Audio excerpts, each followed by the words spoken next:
Man and nature, a continuous dance of danger. In the middle of the North Sea waves, one will find a model of human ingenuity and perseverance. Ekofisk, a city of steel, a complex gathering the Earth's nectar to quench the thirst of our economy. In spite of the unrelenting attacks by the sea, man appears to have won the struggle against nature. At least, it seemed he had. Until it was discovered the entire immense complex was slowly sinking below the waves. If the waves would reach the upper structure of the platforms of the complex, it would mean the end of Ekofisk. Far below the bottom of the sea, at a depth of some 3,000 meters, the oil-bearing limestone was being compressed by the enormous weight of the Earth on top of it. As a result of the intensive extraction of oil and gas, the pores have lost their natural resilience, and that meant that both the seabed, with Ekofisk on it, were sinking and will go on sinking. Ekofisk is the heart of oil production on the Norwegian continental shelf. From Ekofisk, about 350,000 barrels of oil a day are pumped to the mainlands of Norway, Germany, and Great Britain. This huge economic interest necessitated the rescue of Ekofisk no matter how. The complex consists of 8 platforms and a storage tank interconnected by bridges. After a number of investigations, Phillips Petroleum Company Norway decided Ekofisk had to be raised by adding 6 meters to its substructure. But there was one complicating factor. The interconnecting bridges were packed with piping and cabling which were linked to the platforms. Taking the whole complex apart and putting it back together would take far too much time, and the cost unimaginable. The only solution, jacking up the entire 40,000-ton complex in one go. The tank could not be raised. Here, the links had to be disconnected. The hotel platform is a self-supporting unit, so the platform could be raised separately. The same applied to the riser platform. But how does one jack up 6 platforms by 6 meters in one go? The solution was offered by the French engineering bureau TPG in close cooperation with Rexroth Sigma France and Hydrodyne in the Netherlands. Fix hydraulic cylinders to the substructure of the complex. Cut the supports and fit flanges. Jack up all platforms, including the link bridges, at exactly the same pace. Put in extensions. Fit flanges, and Ekofisk will be saved. It sounded fairly simple. Reality was a little different. Through its subsidiaries Rexroth Sigma and Hydrodyne Systems and Engineering, the Mannesmann Rexroth organization was commissioned to complete the plan and quote for the execution of the project. The wide offshore experience of Hydrodyne played an important part in this. It was an open design, so many tough technical nuts had to be cracked. Put a cross here. This is just a kind of, let's say, artist impression or something. It's not Calculation upon calculation, and the result, on the appointed date, the quotation. A swift decision was made. The Mannesmann Rexroth Group was contracted. The Dutch company Hydrodyne would bear the main responsibility for this project, the biggest in the company's history. A whirlwind passes through the Rexroth companies. At Hydrodyne, a separate division is created. Part of the company takes on Ekofisk. Immediately after the signing of the contract, production starts. Only 12 months. For each employee, every minute counts. How should it look like? Where are the connections? What's the relation between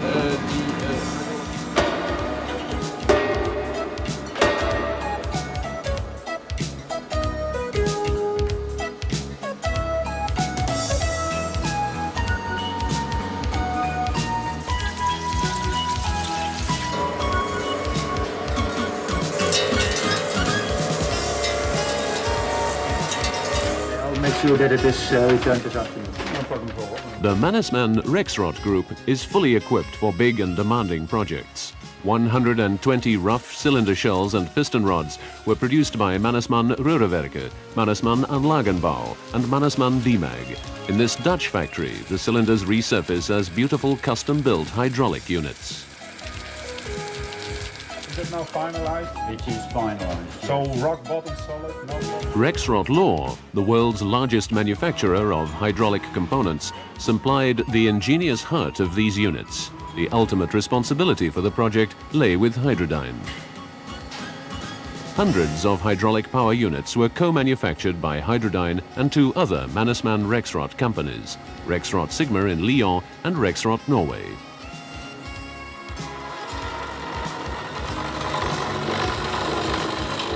Besides the hydraulic cylinders and power units, the order included designing and manufacturing some 7,000 meters of hydraulic pipes, which obviously had to be checked, double-checked, and checked once again, centimeter after centimeter and joint after joint. When in operation on the North Sea, any imperfections would cause major technical troubles. The total planning doesn't show much flexibility. We are on schedule, but there isn't any... A special measuring system was built into the hydraulic cylinders. With this system, the position of the piston rod could be determined with an accuracy of 1/10 of a millimeter over its total displacement. Hydrodyne works for this project according to the demanding offshore quality standard NS 5801. Phillips Petroleum takes no chances.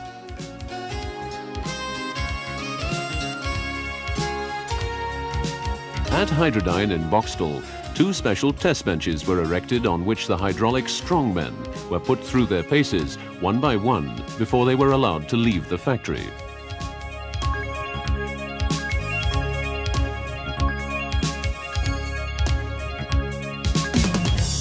The vertical testing of the cylinders was also done here.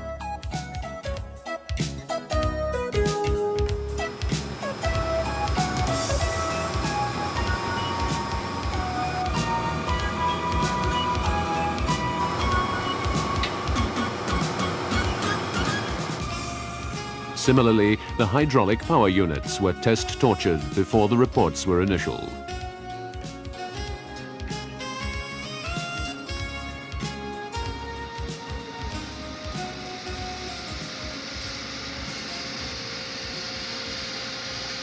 An enormous simulation test bench was installed at Rexroth Sigma in Lyon. Here, all functions of the hydraulic system were tested on a true-to-life scale. Here, all activities which would take place offshore, such as raising the platforms, were simulated. Under the supervision of Hydrodyne, the French company Comsip was assigned the manufacturer of the elaborate and very special computer control system. The synchronization control came from Rexroth Sigma. All cylinder movements are controlled and checked by the computer network. The entire computer system was tested at this French location.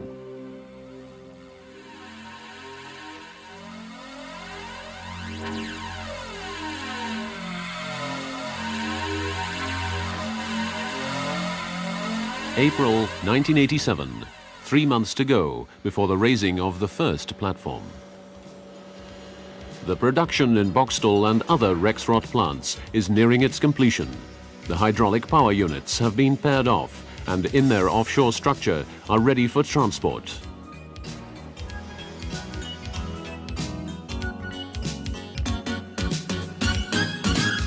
The Hydrodyne cylinder factory looks as though it's painted red by the huge number of cylinders almost ready to confront the salty waters of the North Sea.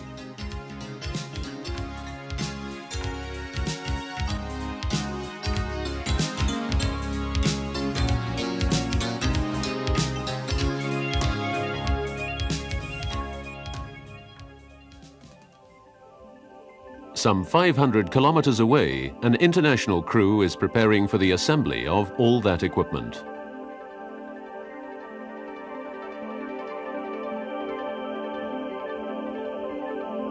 Like spiders in their webs, the crew hangs below the platforms.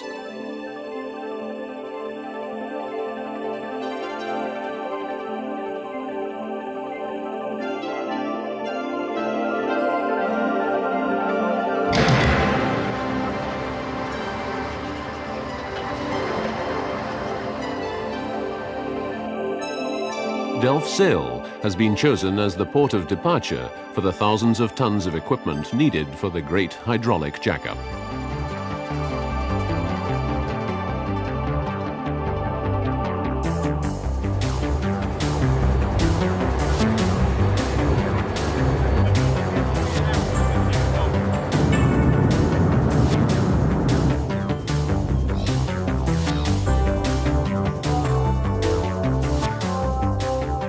First shipload on its way to Ekofisk, the place where a few months from now, history will be made.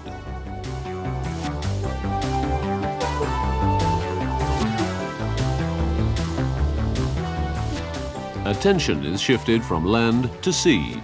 This is where the action is, amidst the waiting waves of the North Sea.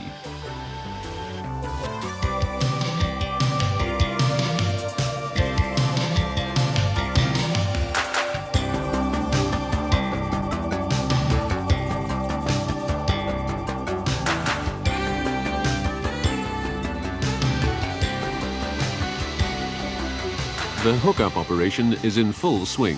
In the course of the project, this operation has added a number of responsibilities to the task of Mannesmann Rexroth.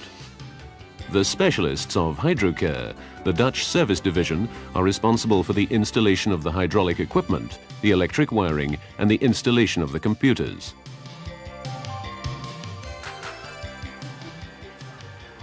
Between 0.4 and 0.74. A1. Remember A1 was the one that we had about 4 millimeters difference between Jack 1 and Jack 2, which was the initial. The moment for the hydraulic installation to prove its qualities has come. Controlled by computers, the hydraulic cylinders exert such pressure on the bottom of the platform deck that the weight of the platform is no longer supported by the upper part of the platform leg, but by the cylinders. The flame cutters can do their job.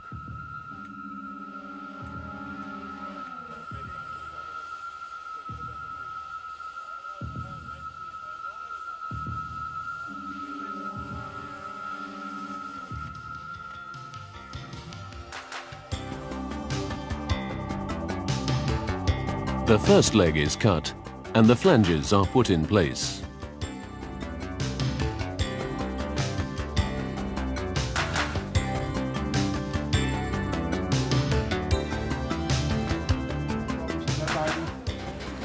And there is a check on the moment from our In first Broxtol, sitting the offshore. project team is arranging the final component transport. Everything is under control.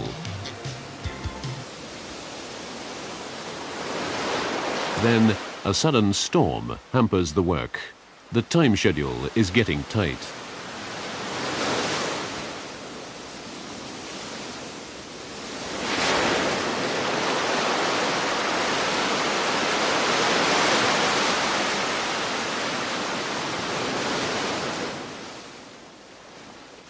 This type of wave shows why Phillips is justified in pressing hard.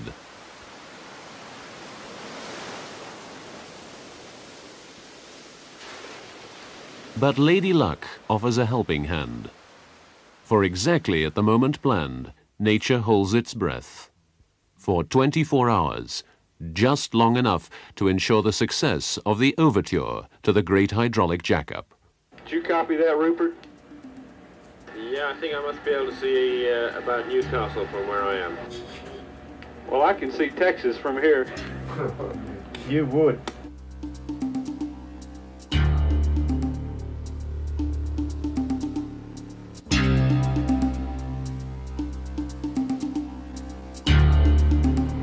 The hotel platform proudly towers above the others. The riser platform is also raised successfully, but it is the jacking up of the south branch, 4 platforms to be raised at one go, everyone is waiting for.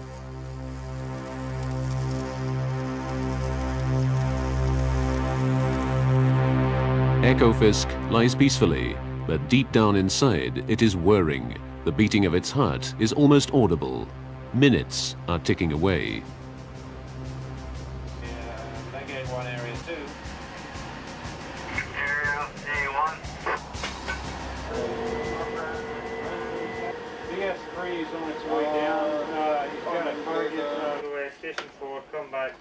The final checks. Tom, I've listened to the various area checks here. Are you happy that we're okay to go? Yes, I believe so. Okay, let's start the elevation.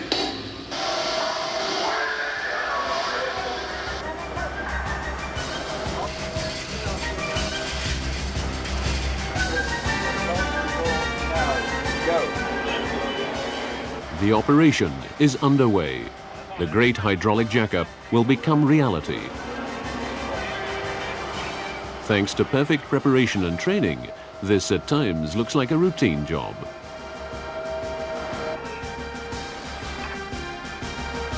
Okay, we'll move on to leg A4 now, okay?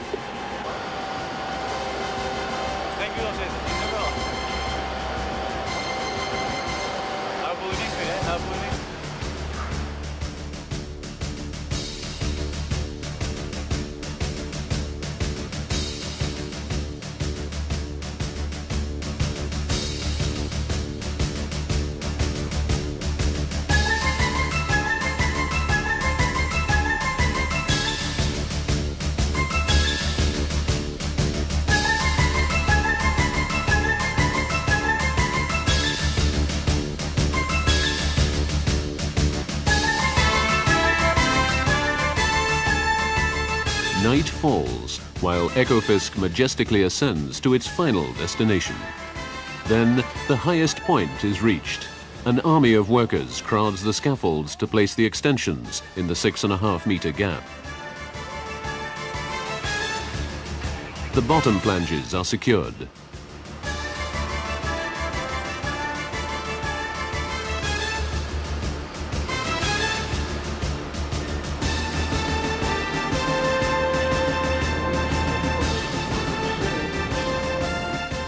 While day dawns over the North Sea, the final chord of the hydraulic installation is played. Back to the nerve center to have Ekofisk descend gracefully onto its extended legs. A major pillar of the European oil and gas industry is saved. All the best. Cheers. Skull. GOD Central. Don't keep calling me, we're drinking our champagne here, the bubbles are going out of it.